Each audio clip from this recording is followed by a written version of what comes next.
Salut à tous, c'est Julien Ponce, bienvenue pour un nouveau tuto gratuit sur Lightroom Classic CC. Ça part d'un constat assez simple, il me semble que je vous ai pas récemment expliqué les derniers ajouts au niveau du profil dans Lightroom CC. Et c'est parti d'un truc très très bête, j'ai fait un tuto il y a pas longtemps, je crois que c'était un tuto sur comment changer les couleurs d'un sujet sur Lightroom Classic, qui est sorti sur YouTube et sur tuto.com, peut-être pas encore sur tuto.com au moment où vous verrez cette vidéo, parce qu'il y a toujours un petit décalage le temps que je mette tout ça à jour. Mais en gros, vous savez qu'à l'époque sur Lightroom, quand on allait dans TSL, donc HSL en anglais, on avait ici une option NB noir et blanc.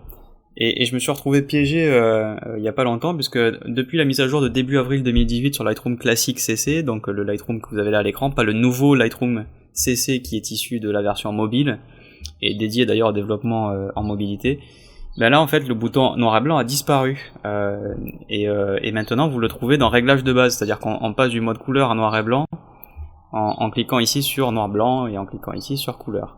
Et en fait il y a tout un truc de fond qui a été fait début avril 2018, alors ça correspond à la version 7.3.1, vous le voyez ici, et à Camera Raw 10.3, puisque évidemment du coup ça a été aussi rendu disponible à Camera Raw forcément, puisque c'est les deux vont ensemble, c'est le même moteur. Et aussi à Lightroom Classic, à Lightroom CC pardon, donc le nouveau Lightroom CC, que j'appelle le Lightroom mobile parce que c'est plus facile de l'appeler comme ça. Donc je suis pas sûr que l'équipe marketing Adobe soit super contente qu'on l'appelle Lightroom mobile. Bref, il y a quand même du nouveau, c'est que maintenant on peut choisir des profils de couleurs. Alors ça n'a rien à voir avec les profils d'épreuvage écran qui vous donnent à l'écran un rendu de ce que ça donnerait dans tel profil, par exemple quand on le convertit en CMJN, c'est pas la même chose ici, c'est le profil d'interprétation de l'image à partir du fichier brut, donc c'est vraiment fait pour le fichier brut, c'est pas du tout fait pour le JPEG, même si on peut faire du JPEG dans Lightroom, c'est pas très intéressant puisqu'on peut pas exploiter toutes les valeurs qui ont été capturées par le capteur de votre appareil photo numérique. Ici le nouveau profil par défaut c'est Adobe Couleur, il y en a d'autres, et quand on clique sur parcourir, c'est comme quand on clique sur la petite grille, on peut avoir différentes familles, et on va avoir aussi différentes propositions en fonction de l'appareil photo qui a pris la photo. Évidemment les métadonnées vont dire à Lightroom quel a été l'appareil, ici en l'occurrence un 6D, et par exemple ici vous avez les modes que peut être obtenus quand je règle dans mon appareil photo certains presets, quand je choisis par exemple le mode note, portrait, paysage. Voilà, ça c'est pour simuler ce que ferait l'appareil photo si on avait shooté en JPEG directement depuis l'appareil et qu'il avait lui-même appliqué un preset. Donc par exemple si vous shootez sur du Fuji et que vous avez certains modes d'émulation me semble de pellicule Fuji argentique, ce qui est disponible sur certains numériques, je connais pas très bien Fuji donc attention les fans, ne me tombez pas dessus, j'ai pas tous les appareils photo de la Terre, j'en ai juste un, j'ai un Canon 6D, je sais juste que là c'est contextuel à l'appareil photo, donc c'est quand même, vous aurez peut-être pas les mêmes résultats chez vous, et c'est intéressant de voir que Lightroom propose ce que l'appareil photo vous aurait permis de faire sur le dos. Donc s'il y en a qui ont leurs petites habitudes, avant on pouvait pas retrouver facilement qu'est-ce que fait le Canon 6D quand il fait le mode portrait. Il aurait fallu le retrouver à coup de glissière en comparant par rapport à un JPEG qu'on aurait déjà développé, en gros au pifomètre. Donc là quand on clique par exemple sur portrait, ça simule le paramètre prédéfini portrait que j'aurais pu faire sur mon Canon 6D.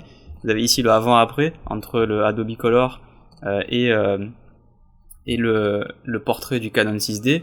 Et ce qui est génial, c'est que si on ferme ce profil, en fait, on se rend compte qu'aucun réglage n'a été appliqué. C'est-à-dire que tout ce que vous faites dans la liste déroulante profil, eh bien, ça s'applique en plus de vos réglages. Donc, vous ne faites pas sauter vos réglages. Il ne s'agit pas de profil, de paramètres prédéfinis au sens de ce qu'on connaît déjà dans Lightroom et qui existe depuis le début, et dans Camera Raw avec des fichiers XMP. Mais c'est bel et bien un profil qui vient se rajouter par-dessus tout ça. C'est une interprétation du fichier brut et ensuite vos réglages vont pouvoir se faire. Alors quand on regarde ce qu'on a à notre disposition, si par exemple on prend artistique et qu'on fait un artistique 0.8, eh bien on se rend compte en plus que l'on a une liste déroulant, une glissière qui va vous permettre d'appliquer plus ou moins l'effet. Alors en gros ce qu'il y a dans les coulisses c'est une lookup table, donc une lutte. C'est quelque chose qui a été ajouté dans Photoshop CS6 déjà depuis un petit moment, et maintenant tout le moteur de Camera Raw et de Lightroom travaille à partir d'une lutte pour l'interprétation du fichier brut, et ensuite derrière vous pouvez prendre vos réglages, donc on va enlever le avant-après en appuyant sur Y, Voilà, et vous pouvez prendre vos réglages et puis faire ce que vous voulez comme d'habitude. Donc par exemple, on va diminuer un petit peu de haute lumière ici, peut-être un peu sur la gauche.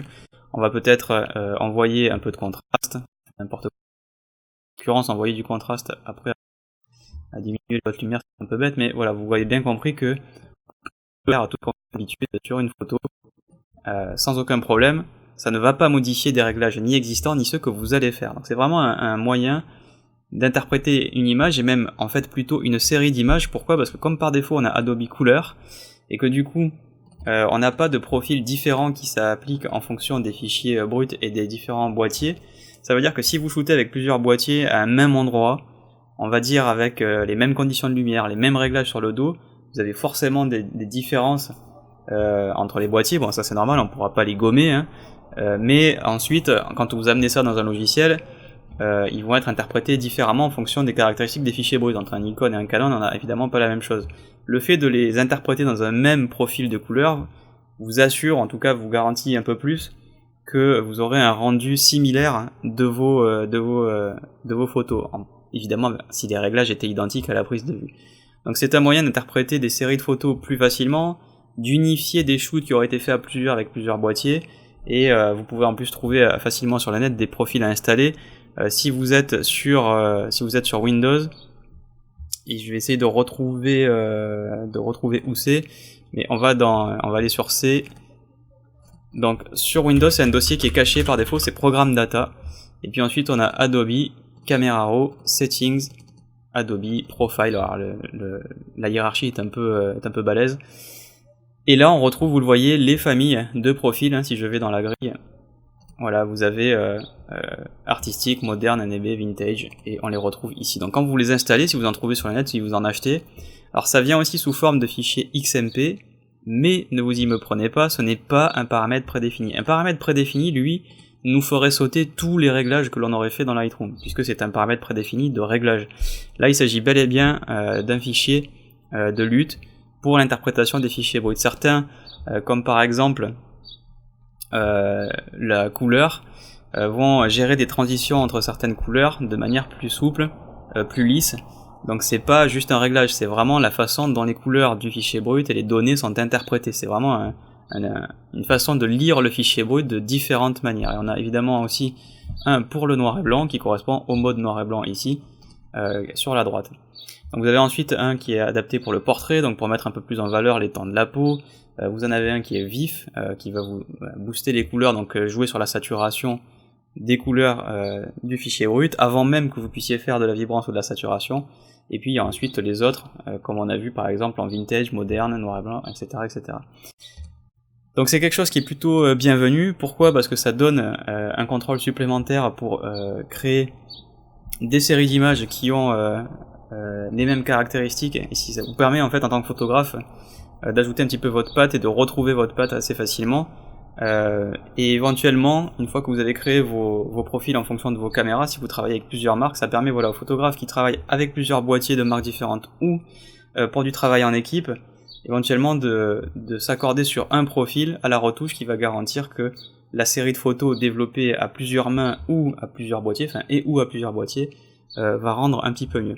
Donc c'est issu en fait de la dernière mise à jour de début avril. J'en avais pas parlé parce que c'est pas non plus démentiel, mais c'est vrai que comme ça a changé la façon dont on fait du noir et blanc, je me suis dit que j'allais faire une vidéo gratuite pour vous montrer un petit peu ce truc là, parce que c'est pas quelque chose qui saute aux yeux quoi, quand on ouvre la dernière version quoi. Donc on a la même chose dans Camera Raw évidemment, et on a aussi la même chose dans Lightroom CC. Donc les trois logiciels de développement de fichiers bruts du Creative Cloud ont été mis à jour début avril avec ce truc là, et donc à partir de maintenant peut-être qu'on aura de nouveaux profils. Vous pouvez en télécharger pour en rajouter. Je vais être honnête, je sais pas encore là à l'heure où je vous parle comment les créer, c'est-à-dire là tous ces profils là c'est des XMP donc qui sont installés à un certain endroit sur le disque dur, mais comment les créer moi-même? Alors le fichier XMP vous pouvez aller bidouiller dedans puisque c'est jamais qu'un fichier de structure XML, donc si on s'amuse à aller dedans on va le faire en direct, hein. J'ai pas du tout répété cette partie là, mais je suis à peu près sûr que si on ouvre ça avec un notepad, on va pouvoir trouver des trucs lisibles. On va ouvrir ça avec, hop, plus d'applications. et on va mettre Notepad. Ok, bim. Alors j'ai l'impression que ça a été encodé, donc on a une partie lisible, bon ben voilà, vous avez la réponse. Je le couperai pas au montage, comme ça au moins ça fait la réponse. Donc j'ai pas la moindre idée, je pense que ça c'est une partie binaire qui est inclus dans le XMP, donc il y a une partie qui doit être encodée. Alors soit c'est crypté, soit c'est du binaire, parce que c'est un fichier texte, donc normalement c'est pas censé être un binaire, mais bon. Ça dépasse mes compétences à ce stade-là, c'est dommage. Donc si je sais et si je trouve comment créer des profils, je referai une vidéo. En attendant, j'ai vu plusieurs personnes en proposer sur le net, donc vous téléchargez des XMP, vous les mettez à cet endroit, et quand vous redémarrez Lightroom, ils apparaissent l'endroit dans cette liste. Autre truc, vous avez vu, quand on survole, on a un aperçu qui est plutôt bienvenu, donc c'est vraiment pratique. Vous voyez qu'on peut vraiment survoler et voir tout de suite ce que ça donne. On peut rajouter en favori en cliquant ici sur la petite étoile. Voilà pour être un peu plus complet. Donc ça c'est une des nouveautés de Lightroom classique depuis début avril, aussi répercuté sur Camera Raw et sur Lightroom CC. Dès que j'en sais un peu plus sur la création de ces profils, je reviens vers vous. En attendant, je vous invite vivement à les essayer, à voir ce que ça change sur vos photos. Encore une fois, dernier avertissement, ça ne modifie pas vos réglages, ce n'est pas un paramètre prédéfini, c'est quelque chose qui vient en amont, c'est-à-dire avant même que votre fichier soit interprété. Ça correspond un peu à ce qu'on trouve en bas dans l'étalonnage, la calibration, voilà. Donc le processus version 4 a été introduit avec Lightroom classique CC, donc la version 7. Avant on était en version 3 il me semble, et donc le fichier de lookup table, donc de table de correspondance qui est chargé par par ce réglage ici, correspond en fait à la façon dont il interprète le fichier brut, et en aucun cas donc aux réglages qui sont faits par la suite dans le module développement de Lightroom. Voilà ce qu'on pouvait dire, j'espère que ça vous sera utile si vous aviez des petites interrogations à ce sujet. Et pour la partie création de profil, quand j'aurai réuni une documentation un peu plus claire, parce que pour l'instant il n'y a pas beaucoup de docs sur comment on fait, à part de juste comment on les installe, je reproposerai une vidéo pour venir compléter celle-ci. J'espère que ça vous a plu, je vous retrouve bientôt pour un nouveau tuto sur Lightroom classique. Salut!